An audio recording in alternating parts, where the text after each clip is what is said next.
سلام به اهل ذوق و به اهل نظر. امروز در برنامه یکی از محققان اسلام شیخ محمد صالح پردیل حضور دارند و فعلا استاد را به شبکه یکم خیر مقدم میگیم. بسیار خوش آمدید به برنامه ما. خیلی ممنون.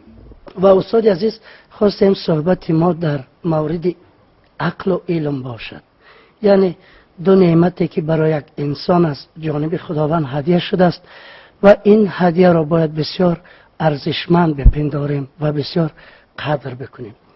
و میخواستم از نظر شما همچنین یک محقق اسلام، عقل و علم در اسلام چگونه ارج گذاشته میشه؟ دیگر سخن از شما است، بفرمایید. اعوذ بالله من الشیطان الرجیم. بسم الله الرحمن الرحیم. الحمد لله و الصلاة و السلام علی رسول الله و علی آله و اصحابه و من والاه. اما بعد، السلام علیکم و رحمت الله تعالی و برکاته. خداوند تبارک و تعالی رو بسیار سپاسگزاریم و تشکر میکنیم به خاطر همه نعمتهای خوبش. از خداوند خالصانه میطلبیم که خداوند ما و شما همه توفیق شکر نعمتهایش عنایت بفرمایند تا از نعمتها بهره مند بشویم. از همه برگزار کنندگان و مجریان این برنامه خوب و دوست داشتنی که دارن زحمت میکشن و این برنامه رو تدارک میبینن برای مردم عزیز و خوب و دوست داشتنیشون، و همچنین از همه بینندگان عزیز بی نهایت سپاسگزار و تشکر دارم که این فرصت رو در اختیار بنده گذاشتن که با هم دیگه کمی درد دل بکنیم، گپ بزنیم. سوال بسیار ارزشمند و مفیدی است. خداوند عقل را مناط تکلیف قرار داده. از این جهت عقل در اسلام یا در فرهنگ دینی و قرآنی ما مهم است، چون مناط تکلیف هست. انسان مکلف نمی شود، قابلیت توجه خداوند پیدا نمی کند که خطاب خداوند به او صادر بشود تا اینکه عقلش به کمال برسد و به سن رشد و تمییز برسد. پس عقل سرمایه بزرگی است. دانشمندان اروپا و غرب در کتاب تکنولوژی فکر و قدرت انسان و فکر انسان میگویند که عقل انسان و فکر انسان در یک ساعت قابلیت و ظرفیت عبور 60,000 فکر رو از خودش دارد. این انسان چه موجودی است خدا میداند که اونو ساخته و اونو آفریده. خداوند در سوره الرحمن میفرمایند اعوذ بالله من الشیطان الرجیم، خطاب میکنن به انس و جن، دو موجود خردمند و هوشمند. میگه که یا معشر الجن والانس ان استطعتم ان تنفذوا من اقطار السماوات والارض فانفذوا لا تنفذون الا بسلطان. ای معشر انس و جن، اگر می توانید به اطراف زمین و آسمان دسترسی پیدا بکنید بفرمایید، ولی هرگز نمی توانید مگر با سلطان، و سلطان یعنی قدرت، و قدرت یعنی قدرت علم. انسان به علم است و تفکر، به علم است و تفکر. علم ثمره تفکر هست، ثمره عقل هست. اونهایی که بهره خوب از فکرشان میبرن، از عقلشون میبرن، بهره خوب از علم، بینش، اندیشه، تفکر و بهره خوب از نعمتهای خدا نصیبشون میشود. همه نعمتهای بیکران و بیشمار خداوندی رو میشه با فکر و عقل و اندیشه به بهره برداری رسان. اگر انسان فکر را تعطیل کند، استفاده از کل نعمتها تعطیل میشود، یا نعمتها را به هدر میدهد، پایمال میکند، در نتیجه خود انسان پایمال میشود. پس عقل انسان و فکر انسان بزرگترین سرمایه‌ای است که در اختیار انسان هست برای رسیدن به کمالات. همینطور که گفتم، اما در مبحث عقل من در قبلا هم مصاحبه کردم، فکر 3 مبحث دارد. یکی فکر کردن، مفید و مثبت فکر کردن و جهانی فکر کردن. انسان به جایی میرسد که فکر او میرود. پیامبر صلی الله علیه وسلم در جزیره العرب در اون چند سالی که از خدا گرفتن، از بعثتش تا رحلتش، یعنی 23 سال از جزیره العرب خارج نشدن از اون محدوده جغرافیایی، یعنی تو اون 23 سال بعد از بعثت. اما با فکری و دوراندیشی و فکر بلندی که داشت به کل بشریت، رسول الله صلی الله علیه و سلم به کل دنیا سفر کردن، نه در زمان خودشون تا امروز. با فکر. پس انسان هر جای فکرش بفرستد خودش هم همونجاست. خداوند دربارش میفرمایند ورفعنا لک ذکرک، ما نام تو رو بلند کردیم چون فکر تو بلند بود، برای کل بشریت بود. و علامه اقبال لاهوری این تفکر و این باور رو به بیت شعر میکشاند به اردو زبان و میگوید چین و عرب همارا، هندوستان همارا، مسلم هموطن ہے، سارا جهان همارا. چین و عرب مال منه، هندوستان مال منه، مسلمان هر کجا که باشه هموطن منه، سارا جهان همارا، کل جهان و مردم جهان مال منن. یعنی به بشریت فکر میکنه. فعلا شما از این متفکر بزرگ شرق یاد کردید، میگه با اون مؤمن خدا کار ندارد که در تن جان بیدار ندارد. و شاید منظور علامه اون جان در تن عقل و علم باشد. بله بله. ما در قرآن 64 تا خطاب ویژه داریم. ما خطاب‌های خداوندی داریم به یا ایها الناس و یا ایها الذین آمنو. این یا ایها الذین آمنو خطاب ویژه است برای بندگان ویژه و استثنایی. علما و مفسرین میگویند هر جای خداوند خطاب ایمانی میکند، میگوید یا ایها الذین آمنو، یعنی ای اهل خرد. پس هر مؤمنی نمیتواند مؤمن باشد مگر اینکه خردمند و اندیشمند و متفکر باشد. به خدا رسیدن تفکر میخواهد. ها، به خدا رسیدن تفکر میخواهد. پس انسان مؤمن یعنی انسان عاقل. اگر امروز مسلمانی منسوب به اسلام کارهای بیهوده میکند، باید تجدید نظر بکند، اصلاح بکند، خودش رو اصلاح بکند. اسلام بیشتر اجتهاد را، یعنی فکر کردن، تفکر کردن را تبلیغ و تشویق میکند. درسته؟ ولی علت چی بود که چند مدت درها برای اجتهاد بسته بودن؟ خودمون نخواستیم فکر بکنیم. فکر که تعطیل نمی شود. فکر در اختیار من و توست. هر وقتی بخواهیم میتونیم فکر بکنیم. پس هر وقتی ما نخواستیم که عقل رو تعطیل بکنیم میتونیم فکر بکنیم، اما با ابزارش. در تفکر بسته نیست. در نتیجه ما اگر قرآن رو بررسی بکنیم، قرآن دستورالعمل زندگی مسلمان است و کتاب خاتم هست و بعد از قرآن دیگه کتابی نیسته. خب این قرآن باید در طول زمان جوابگوی متطلبات و مستحدثات جدید باشد، عصری باشد. در نتیجه خیلی از آیات قرآن برای صحابه مشخص نبود، چون برای اون روز نبود بلکه برای روزهای ماست. پس قرآن مصدری است که و سنت مصدری است که برای طول زمان هست. خب استفاده از این قرآن باید منوط به تفکر متفکران باشد، یعنی هرچی بیشتر غوص بکنن، تعمق بکنن. افلا یتدبرون القرآن ام علی قلوب اقفالها. اصلا پیامبر صلی الله علیه وسلم 13 سال در زندگی مکی خودش در مکه به عرب ها نگفت که خدا بپرستید، اونها رو فکر کردن یاد داد که بتونن فکر بکنن.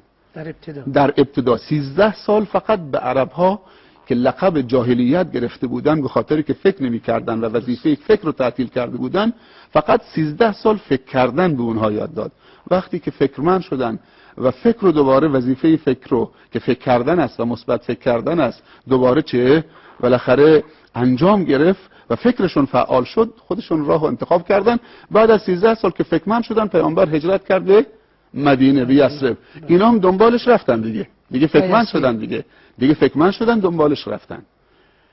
یعنی از جوهر آگاه شدن. انسان هر وقتی که فکرمند بشه راهش رو پیدا میکنه. وقتی که فکر رو تعطیل کرد عقب میفته. پس من دیروز در مسجد حصار گفتم که در سال 2001 میلادی کشور فرانسه 5 میلیون دلار به روشنایی برج ایفل که رمز فرانسه هست افزود. بعد یک ساعت اونجا نصب کرده بودن، این عقربه ساعت ثانیه ها رو میشمارد. 10 ثانیه برای وارد شدن به سال 2001، 9 ثانیه، 8 ثانیه، 6 7 ثانیه تا رسید به 1 ثانیه. کل ملت فرانسه هم تماشا میکردن. میدونی پیامش چیه؟ این 1 ثانیه وارد شدیم به سال 2001. پیامش با اون 5 میلیون دلار روشنایی که و چراغانی که برج ایفل چراغانی کرده بودن، پیامش این بود که ما میخواهیم در سال 2001 دولت و ملت فرانسه در دنیا بدرخشد، اما زمانی میدرخشد که از ثانیه های سال 2001 مردم فرانسه استفاده بکنن. خب اگه فکرمند نباشن که نمیتونن استفاده بکنن. این فرهنگ ماست، استفاده از فکر، ولی ما فکر رو تعطیل کردیم، مقلد کور شدیم. میخوام یه چیزی برامون آماده بکنن، چشممون ببندیم، تو دهنمون هم بذارن. نمیشه. باید تلاش کرد، باید فکر کرد، فعال شد. و استاد چون سخن از فکر میرود، فکر فطری است یا کسبی؟ یعنی فکر و عقل در انسان. عقل خداوند در انسان نهاده. هر کسی نکن روزی 2 تاست، یکی روزی که براش تلاش میکنید و یکی روزی که خودش میاد. ولی فکر یک سرمایه خدا داده است. این فکر با فکر کردن و تمرین کردن و تعمق و نظر فعال می شود، رشد می کند. یعنی فکر انسان قابلیت رشد دارد و رشدش با تمرین کردنه، با فعال کردن فکره، با تست کردن هوشه. اینجاست که خداوند در قرآن می‌فرماید سنوریهم آیاتنا. خداوند چشم و گوش و حواس و دروازه‌هایی برای فکر قرار داده. پس فکر انسان خداوند میگه میدان تفکر 2 تاست، سومی ممنوعه. 3 تا میدان تفکر داریم. خداوند میگه سنوریهم آیاتنا فی الآفاق و فی انفسهم حتی یتبین لهم انه الحق. ما نشانه های قدرتمون رو در آفاق و انفس به اونها نشون میدیم تا ثابت بشه به اونها که این حقه و حقیقته. پس میدان تفکر برای فکر کردن است. خدا عقل داده که فکر بکنیم و دل داده که دوست بداریم. خب حالا دل داده دوست بداریم، دوست نداریم، دشمنی بکنیم، چی میشه؟ دنیا به هم میریزه. عقل داده که فکر بکنیم، فکر نکنیم، دنیا آباد میشه؟ نه، آباد نمیشه. اصلا با یه نفر فکر میکنه ولی فکر منفی میکنه، دنیا آباد میشه؟ دوباره ویران میشه. برعکس. پس باید فکر رو فعال کرد و مثبت و مفید فکر کرد و جهانی فکر کرد برای همه بشریت. اونجا من گفتم که فکر انسان مثل چتر نجاته. اگر کماندوی خودش رو از هواپیما میندازه پایین، اگر این دکمه رو فشار نده که چتر باز نشه، سقوط میکنه. فکر انسان همینه. با وجودی که انسان فکر داره، خودش فکرش رو داره حمل میکنه، ولی اگر فکر بسته باشه، فکر باز نشه، فکر با چه باز میشه؟ با تفکر در آفاق و انفس. مثالهای زیادی در قرآن هست که میشه اشاره بش کرد وقتی انسان فکر میکنه. در دوزخ اگر وصل تو در چنگ آید، ما را از حال بهشتیان ننگ آید. ور بی تو به صحرای بهشتم خوانند، صحرای بهشت بر دلم تنگ آید. استاد ببینید که در قرآن زیاد و زیاد تاکید شده است بر بندگان که فکر بکنید، دنبال علم باشید. و حتی یک حدیث هست که انسان تا روزی که دنبال علم است در راه خداست تا بازگشت. حدیث بله. ولی چرا با این همه تاکیدها، هشدارها مردم مسلمان تا جای عقب مانده شدن؟ علتش چی بود؟ من جا داره تبریک بگم استقلال این کشور عزیزمون که 18 سال از استقلالش گذشته و ما الان در شرف 19 سالگی از استقلال، چند ماه دیگه جشن 19 سالگی استقلال این کشور عزیزمون داریم میگیریم. جمعیت کشور تاجیکستان 7 میلیون و نزدیک به 300,000 نفره. جمعیت کمی از نظر حیث عدد و وسعت جغرافیاییش، مساحتش 143,100 کیلومتره اگر اشتباه نکنم. اینم مساحت خیلی کمه در مقایسه با کشورهای دیگه. اما امروزه میگن توسعه و وسعت یک کشور نه به نفوسشه، نه به وسعت جغرافیاییش، به توسعه فکر و وسعت و بلندی فکر ساکنین اون کشوره.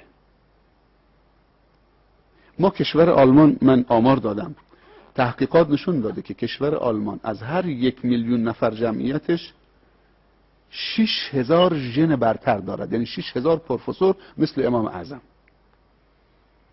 کشور ژاپن، کشور ایتالیا 5000 خورده ای.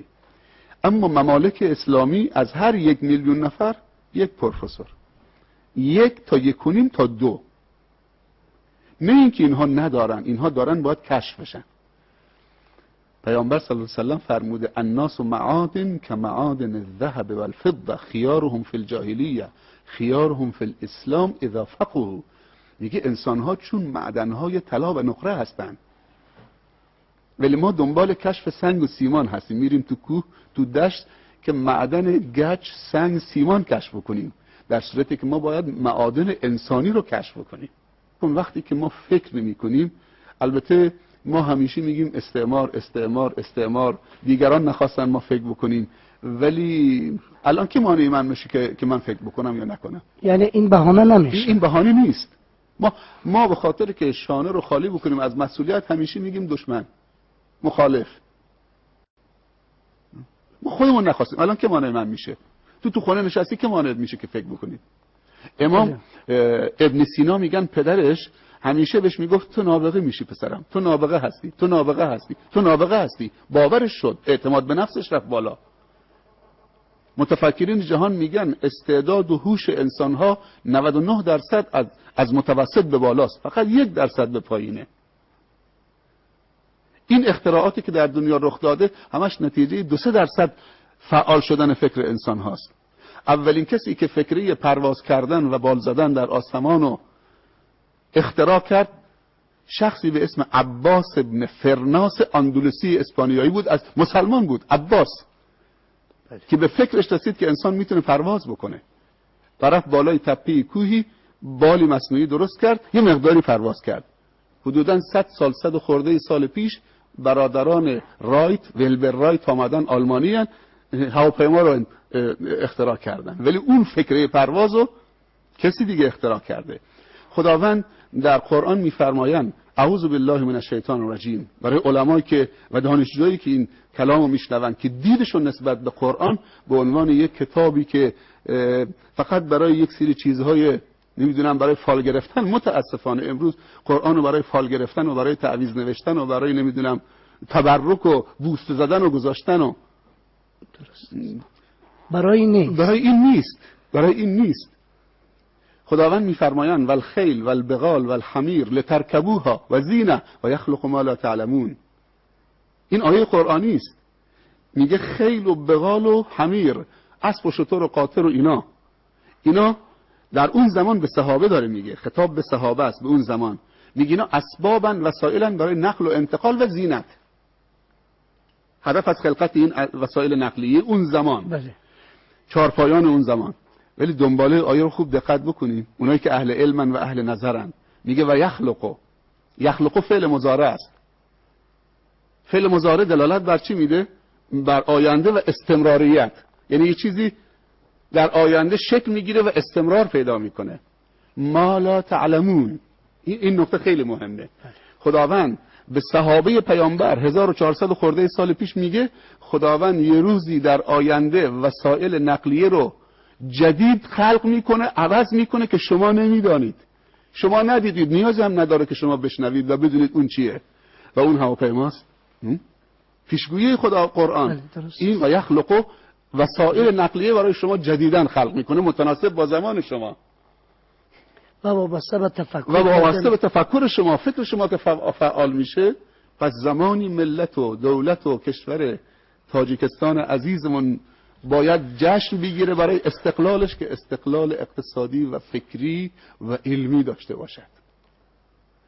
امروز دیگه استعمار خاک نیست، استعمار حد و حدود و مرز جغرافیایی نیست، امروز استعمار عقله. ما در آمریکا 6000 متفکر ایرانی داریم، 6000 متفکر ایرانی. حتی در ناسا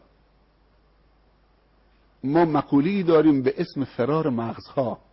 با دیدی که از رئیس جمهور شما من دیدم، من امروز کتابخانه ملی شما حکیم فردوسی رو بازدید کردم، خیلی خرسند شدم، خیلی امیدوار شدم.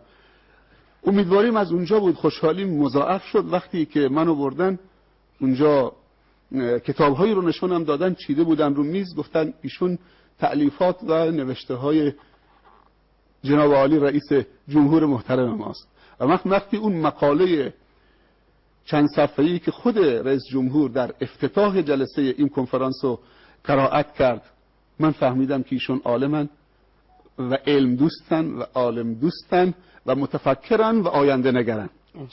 و این کنفرانس پدری وقتی که 500 تا عالم و متفکر از جهان اسلام و از جهان 50 کشور دعوت میکنه، هزینه میکنه، میاره تو کشورش، میخواد نسل آینده رو با علما آشنا بکنه، با متفکران آشنا بکنه و این بچه ها رو بیاره به علما بگن که برای اینها دعا بکنید تا اینها هم نابغه بشن، عالم بشن، حرفی برای گفتن داشته باشن، تا امامشون رو بشناسن.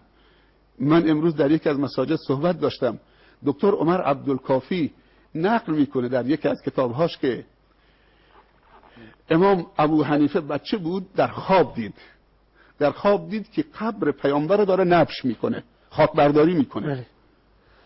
بعد یک دفعه از خواب پرید، خیس عرق شده بود، دوید به طرف مادرش گفت که چی شده پسرم؟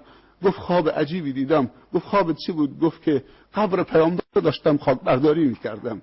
مادر وحشت زده شد، دست پسرش گرفت برد بیا عالم، گفت این تفسیر خواب پسر من بکن.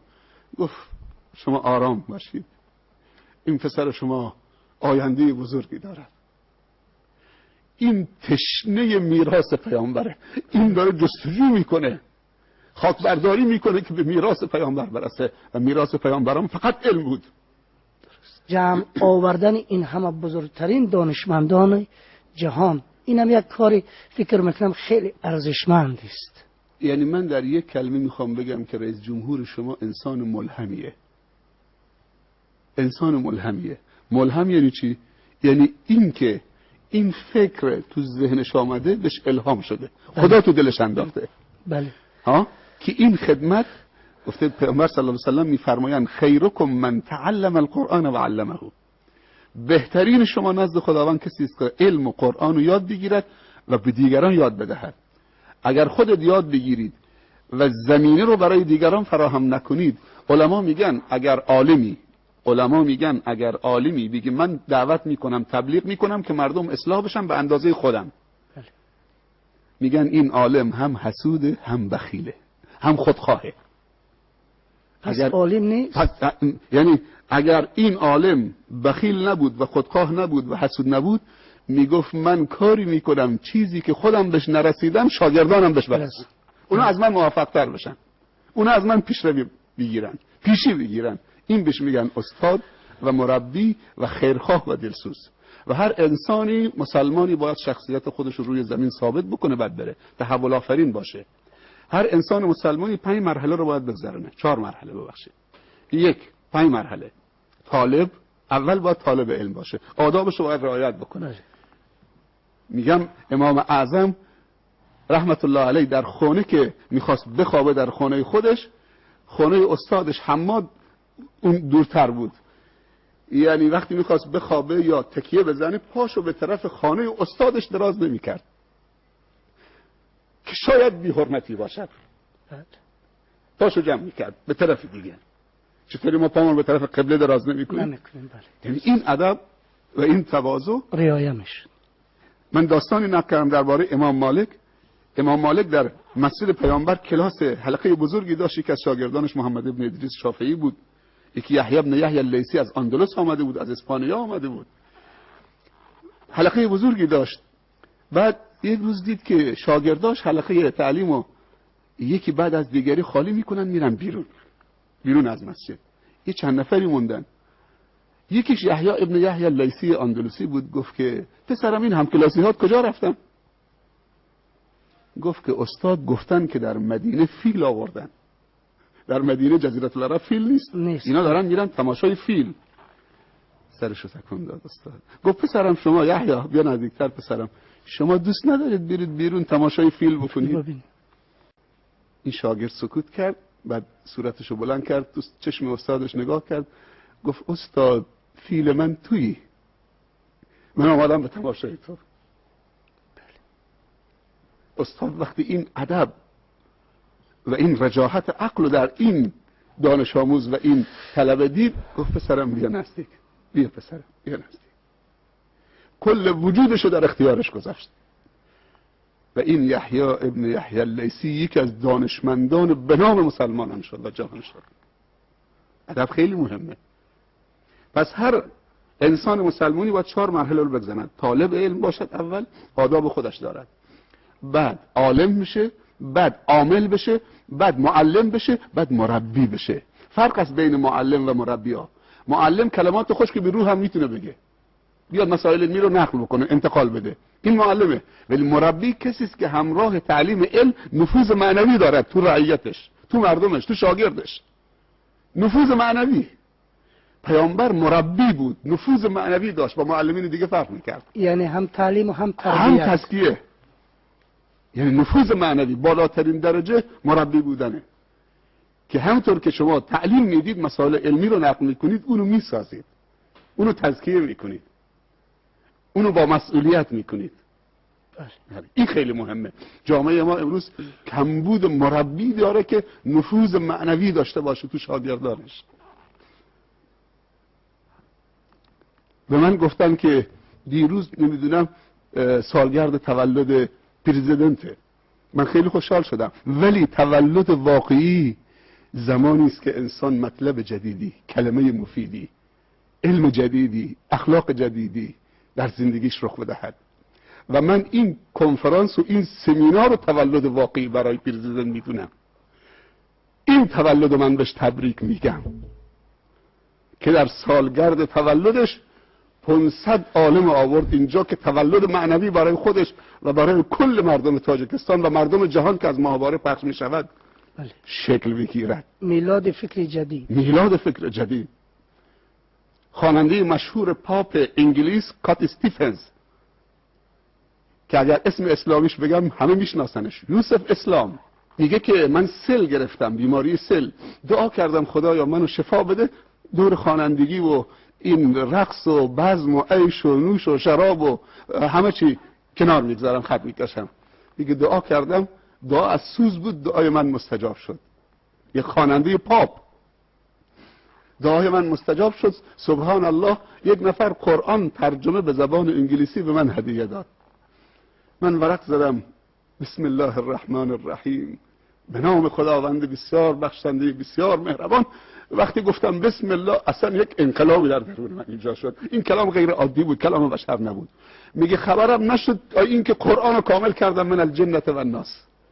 هر کلمه و هر حرفی که میخوندم یک تولدی بود، یک تولدی بود، یک تولدی بود. علما میگن شاگرد خوب و موفق تولد دوباره استادشه، و فرزند خوب و صالح تولد دوباره پدرشه، و رعیت خوب و بچه های خوب دانشگاهی تولد دوباره همون رئیس جمهورشونه که تکرار میشن وقتی که این خدمت رو بهشون بکنه.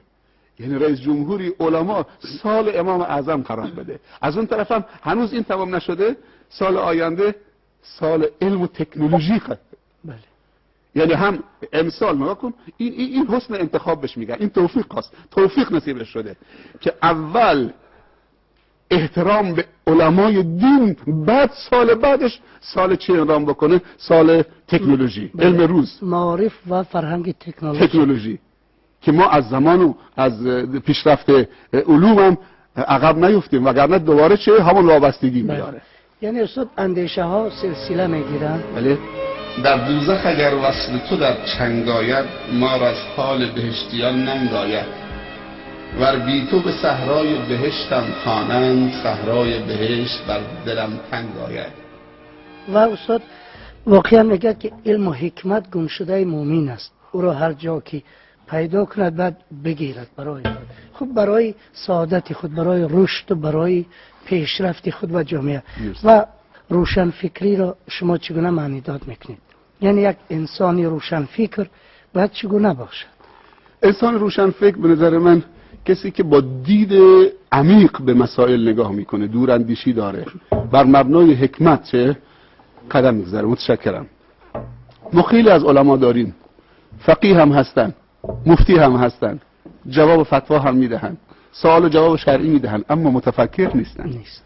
ما در جامعه اسلامی و امت اسلامی امروز متفکرینی که دارای هنر ارتباطات باشن، روابط عمومی قوی داشته باشن، حکمت داشته باشن، تفکر و اندیشه بلند داشته باشن که بتونن بشریت رو به اقناع برسانن، به قناعت برسانن که اسلامو زیبا و جذاب جلوه بدهن.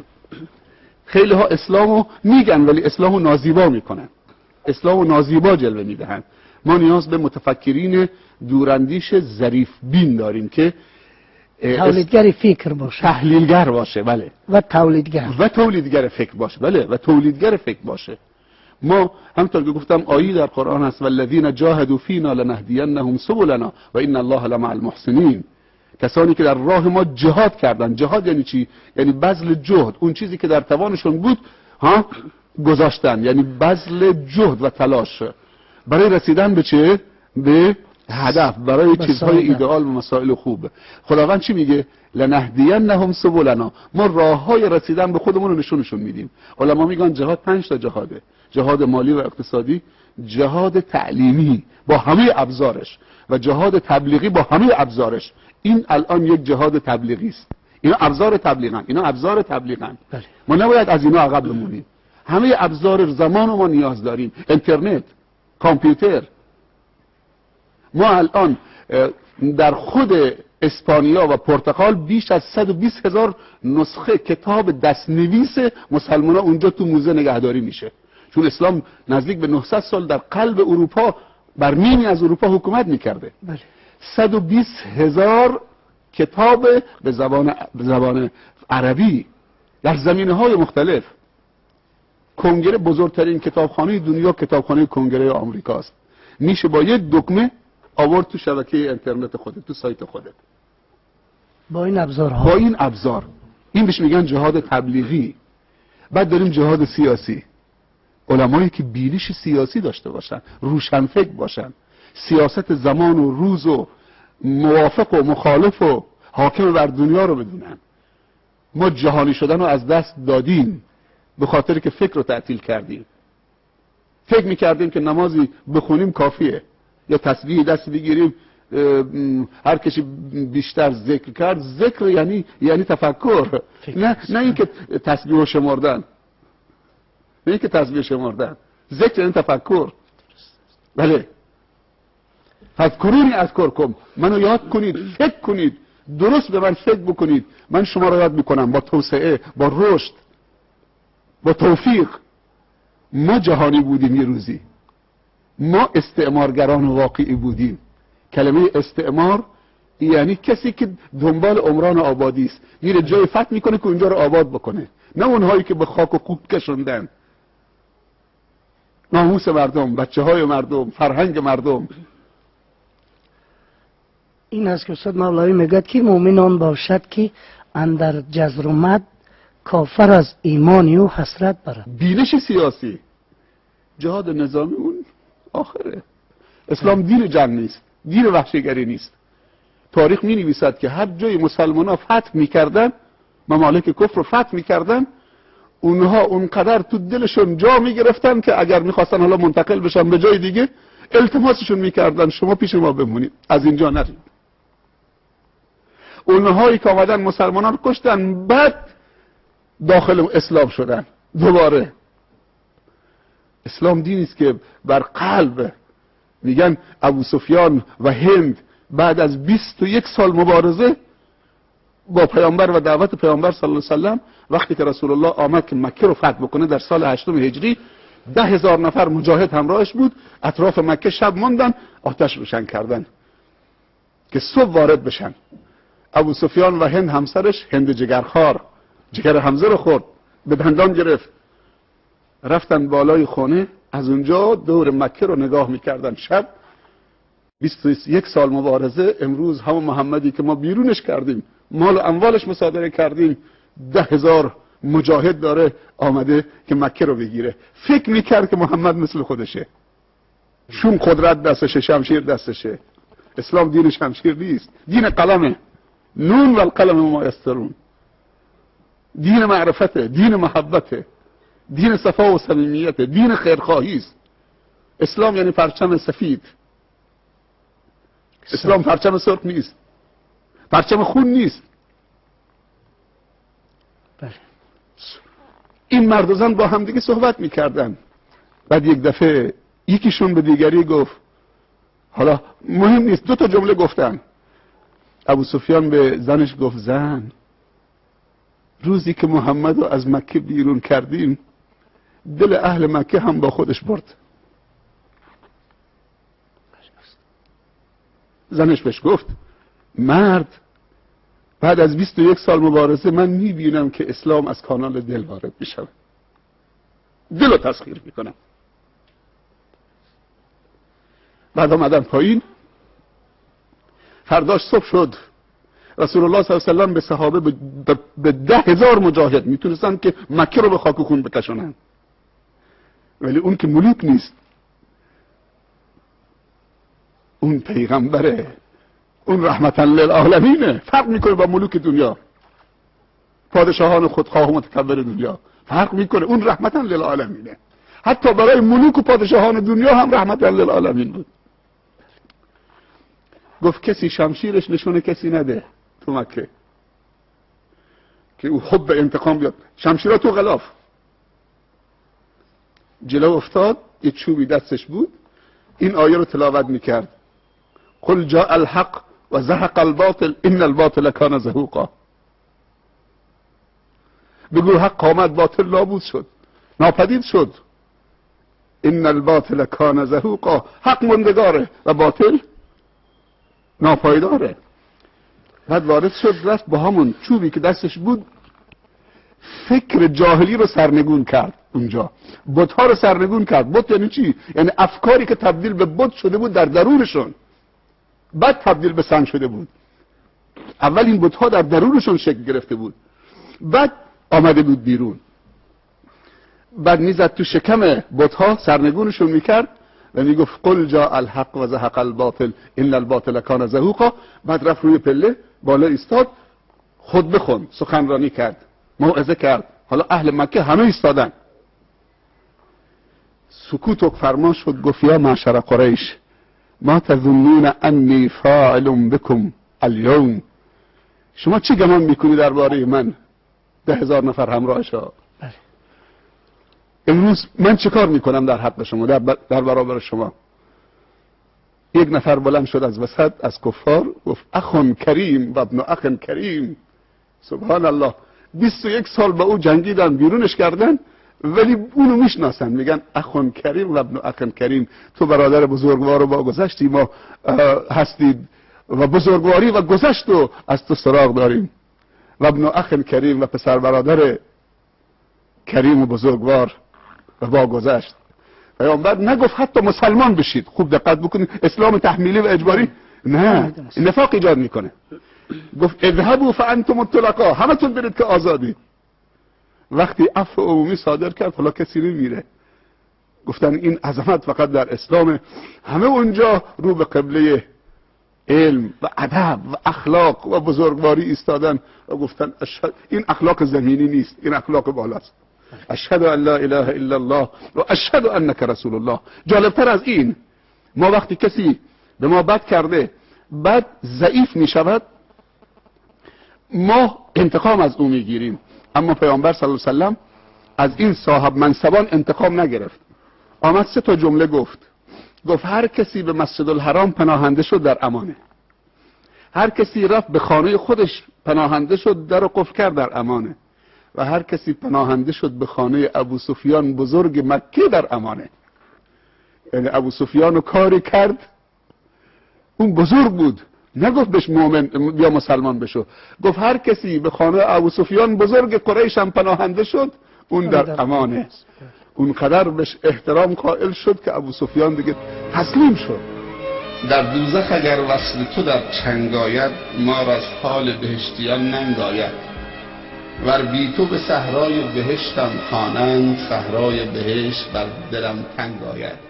برای جوانان ما، چون جوانان نیروی زنده فردای وطن هستند، شما چی نظر دارید و چی گفتنی هستید؟ اروپا و غرب کشور پیره، جهان اسلام جوانن. مثلا ما در کشور ایران عزیزمون، اسلامی عزیزمون 70 میلیون جمعیت داریم، بالای 50 میلیون جوان داریم.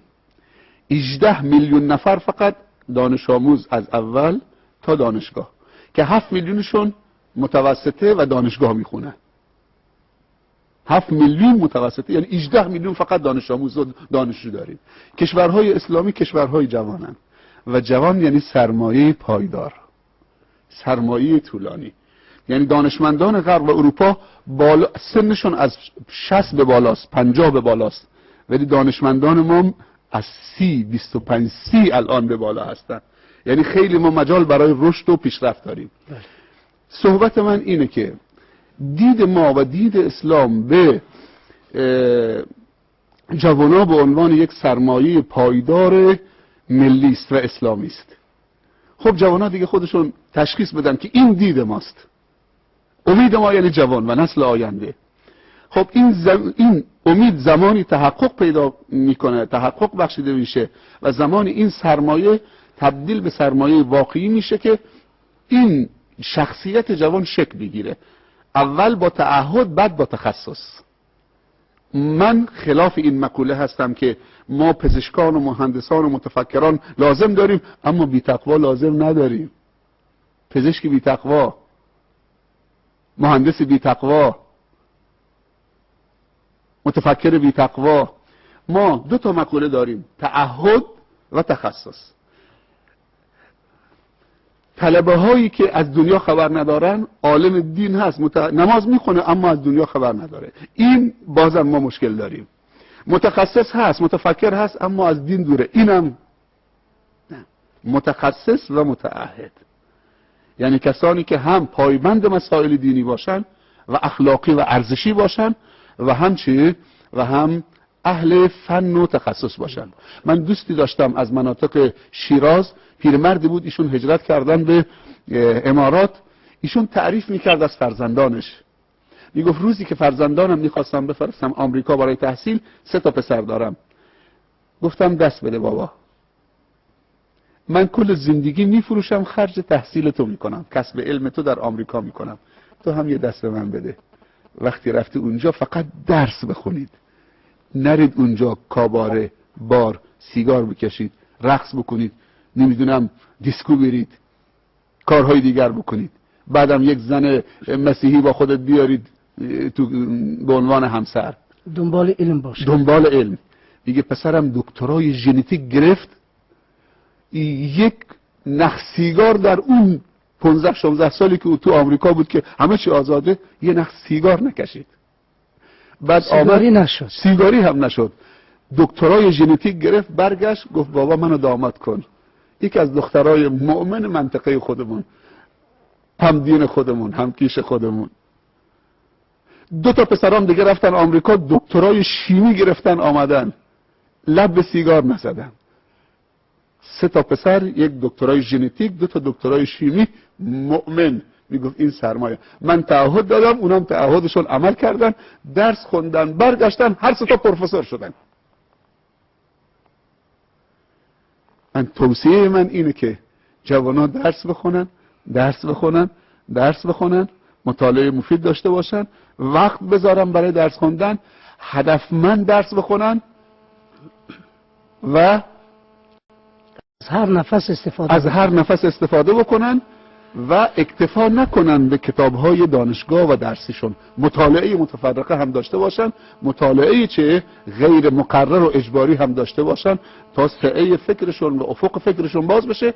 و من تأکیدی که دارم رو زبان، هر زبانی غیر از زبان مادری یاد بگیری دنیایی است و وسعت فکر چند برابر میکنه. یعنی فکر جهانی میتوانی، فکر جهانی، زبان انگلیسی، زبان عربی، زبان خودت، حداقل 3 تا زبان. میگم چیزی که از خودمون گذشته باید نگذاریم از فرزندانمون بگذره.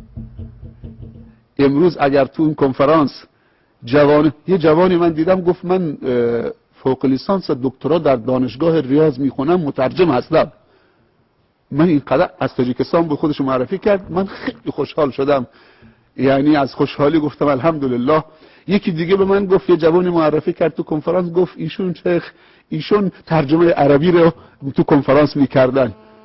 خوشحال شدم، سنشون جوان، مؤدب، خوش اخلاق، ابزار دارن. به 5 تا 6 تا زبان اینجا ترجمه میشد. اگر ما ابزار کار نداشته باشیم، پس زبان رو ارج بنهیم، زبان مادریمون درست بفهمیم، زبان عربی چون زبان دین ماست و قرآن ماست، و زبان انگلیسی، زبان فرانسوی، چند تا زبان دیگه. من سفری به بنگلادش داشتم چند سال پیش، در اجتماع جماعت تبلیغ اونجا رفتم. بعد به من بیان دادن در مسجد جامع فرودگاه 5 ساعت هواپیما تأخیر داشت، گفتن شما بیاید عالم هستید، یه ربع ساعت قبل از خطبه روز جمعه سخنرانی بکنید. اونجا زبان عربی به دادم رسید، خطیب عربی بلد بود، من ربع ساعت عربی صحبت کردم، این ترجمه میکرد. بعد که میخواستم تو فرودگاه سوار بشم، کل کادر فرودگاه و درجه‌دارایی که اونجا بودن همه تواضع میکردن. من اونجا گفتم اگر من زبان بنگالی بلد بودم، با 180 میلیون به زبان خودشون صحبت میکردم. افسوس خوردم، رفتم یک موزه نگاه کردم، کتابهاشون تو موزه به عربی و فارسی بود. درس بخوان. اقرأ باسم ربک الذی خلق، خلق الانسان من علق، اقرأ و ربک الاکرم. اولین آیت کیام؟ اولین آیه اقرأ، بخوان، اما خواندن هدفدار. یا ایها الذین آمنوا اتقوا الله و قولوا قولا سدیدا. حرف اگر میزنی حرف هدفمند بزن. سددو و قاربو و ابشروا، پیامبر میگه زندگی رو سددو، زندگی رو هدفمند بکن تا نزدیکی حاصل بشود، و ابشروا، بعد بشارت به تو. پس اگر میخوایم بخوانیم باید به نام رب بخوانیم و به خاطر رب بخوانیم. اقرا نه هر خواندنی مفید است و جواب میدهد. اقرا بخوان، ولی گفته بسم ربک، به نام خدا، به خاطر خدا بخوان، به خاطر ارزش علم بخوان، به خاطر که خدا دستور داده بخوان، و در خواندنت هم خدایی باشه. فکر میکنم که بسیار صحبتی عالی بود. انشالله برای بیننده ما و بیننده ما از این صحبت برای خود یک معنی میبردارد.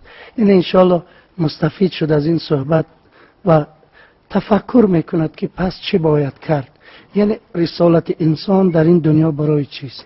بازم از شما یک جان تشکر، چون خیلی ممنون. منم وقتی بسیار قیمتی خدا دریغ نداشتید و دعوتی ما رو پذیرفتید. زنده باشید استادی عزیز. خیلی ممنون. منم از همه شما و در رأس این برنامه خود جناب عالی ریاست محترم جمهور که ما رو دعوت کردن و با مردمش معرفی کردن، ما رو در کشور خودش و جمع ملت خوب خودش قابل دونستن، لایق دونستن. من بی نهایت تشکر میکنم و برای دولت و ملت عزیز و دوست داشتنی تاجیکستان که خانه دوم خودم میبینم و کشور دوم خودم میبینم، آرزوی موفقیت و سربلندی و عمران و آبادی در همه زمینه‌های زندگی مادی و معنوی از خداوند متعال دارم و امیدوارم که همه ما و شما در همه امورات زندگی خاتمه به خیر بشیم. التماس دعای خیرم از کل مردم تاجیکستان دارم. تشکر بسیار. علامه اقبال میگه که در جهان بال و پری خیش گشوده ناموس، که پریده نتوان با پر و بال دیگران. و اون پر و بال فکر میکنم علم است، خرد است، در زمینه تفکر کردن. و برای همه شما فکر خوب و سالم و صالح آرزومند هستم. باقی خدا نگهبان شما. خیلی ممنون. متشکرم.